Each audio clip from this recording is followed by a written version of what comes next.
Hello there! In this video we're gonna talk about Vietnam. Vietnam is a Southeast Asian country on the South China Sea known for its beaches, rivers, Buddhist pagodas, and bustling cities. First of all, a little bit about history.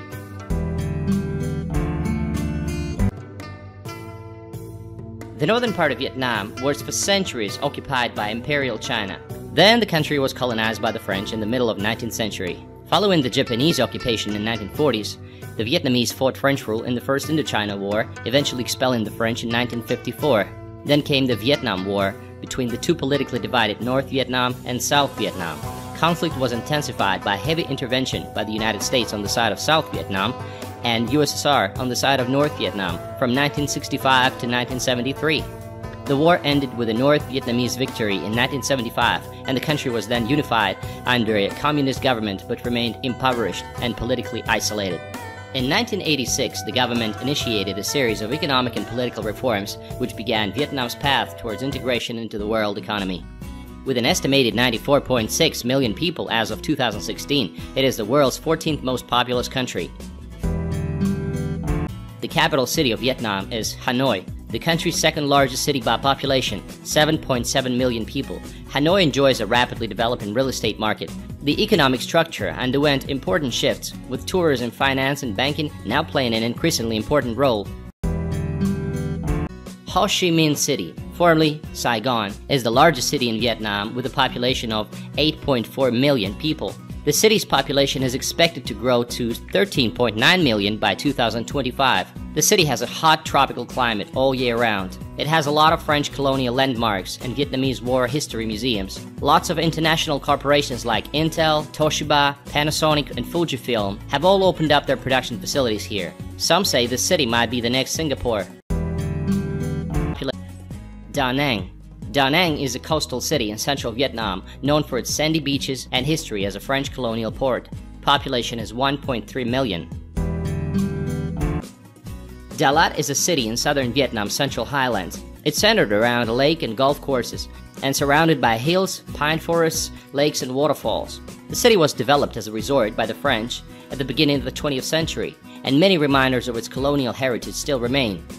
It even has its own Eiffel Tower. How cool is that?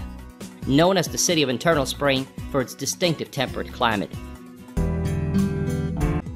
Nha Trang. Nha Trang is a coastal resort city known for its beaches, diving sites, and offshore islands. Its main beach is a long curving stretch along Tra Phu Street, backed by promenade, hotels, and seafood restaurants. Plenty of places to eat, drink, and have a Vietnamese massage. But contrary to Thailand, there's no sex industry in Vietnam. Nha Trang has developed into a popular destination for international tourists.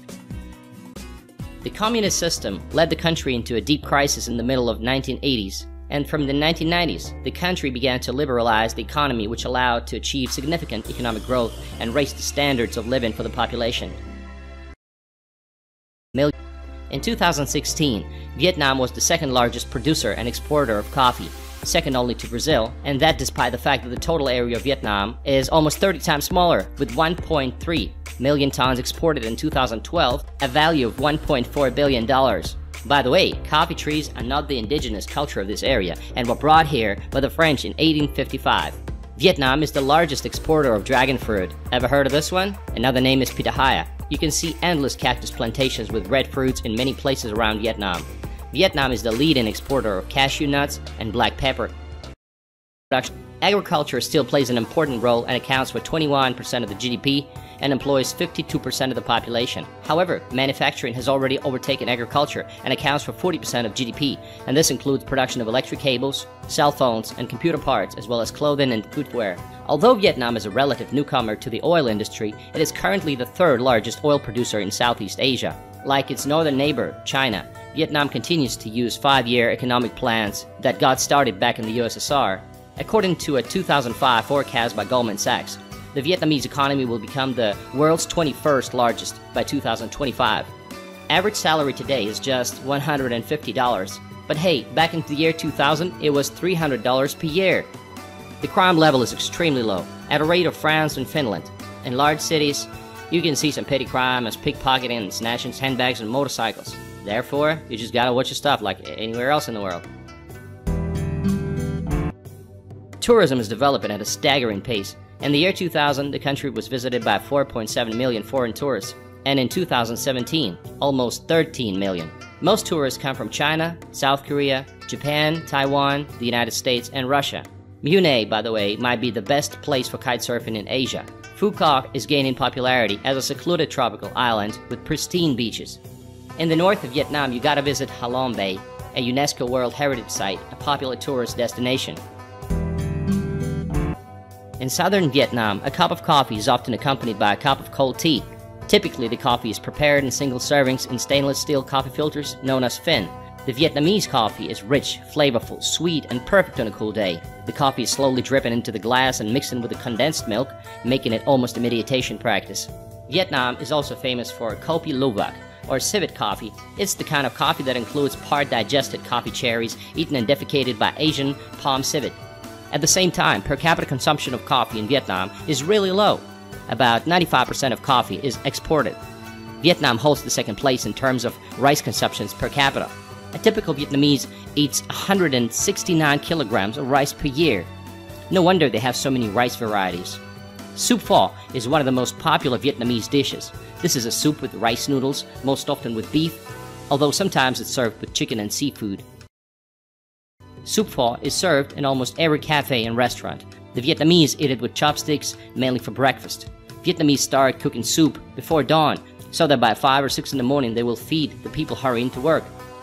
A large choice of seafood, coffee shops in general. Here you can try some exotic food like turtle meat, scorpion, ostrich, eat the heart of a snake, and drink the blood of a cobra. Although many Vietnamese have already learned to treat dogs as pets and not as food, some Vietnamese still eat dogs and cats.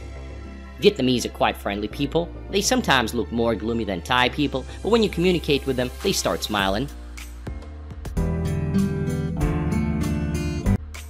In Vietnam, there are many Buddhist temples, and there is a misconception that most of the Vietnamese are Buddhists, but in reality, 80% of the country's population are atheists and followers of local animistic cults. Animism is the belief in the reincarnation of all nature, in the existence of souls and spirits. So Buddhists make up only 9% of the population, and Catholics about 7%. Vietnamese seem like a very athletic nation. In parks, you can often see them working out, doing gymnastics on the street. It's a typical picture.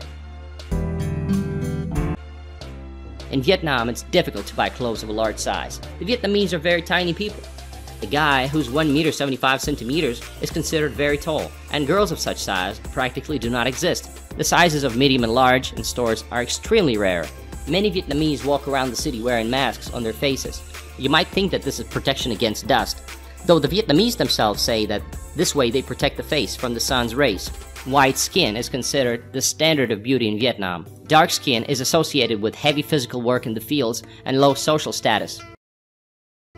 The most common name in Vietnam is Nguyen. This name is now held by about 40% of the population in Vietnam. All school kids wear a uniform. In the junior classes, it's a mandatory element of clothing. They wear a white and blue uniform in high school. In many schools, children start studying at around 7 in the morning. Young people are eager to study English. Some are given the task at school to interview foreigners walking around the city.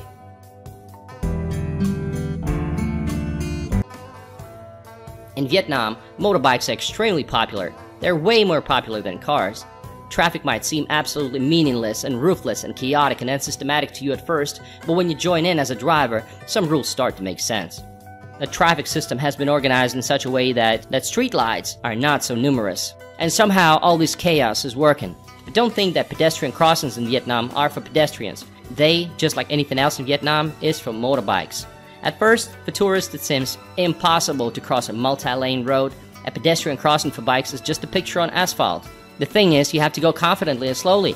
Motorcyclists are very maneuverable, and they will find a way to go around you. The main thing is to be predictable. So every time crossing the road, you feel like you've achieved something. The motorbike became an important part of the culture. The Vietnamese managed to transport large loads of goods on them, take their children to kindergarten. I've seen 4 or 5 people traveling on a single motorbike. In Vietnam, only the domestic driving license are valid. International ones are not accepted. So in some cases, you'll have to give bribes to the traffic police. Domestic flights are quite affordable. For example, a one-way ticket from Nha Trang to Ho Chi Minh for 2 people can be around $40. One of the most memorable symbols of Vietnam is the merchants in the streets and markets in cone-shaped straw hats. Historically, such hats protected people from the sun, coconuts falling from the trees, and snakes. Driving in Vietnam is slow and monotonous. It's gonna take you 3.5 hours to drive just 200 kilometers. Take the plane instead if possible. Vietnam is developing at a flabbergasting pace. In all major cities, there's a construction boom. Investments are coming from all over the world. Vietnam now has to balance between communism, capitalism, and Eastern values. What an interesting mix. And what do you think of Vietnam?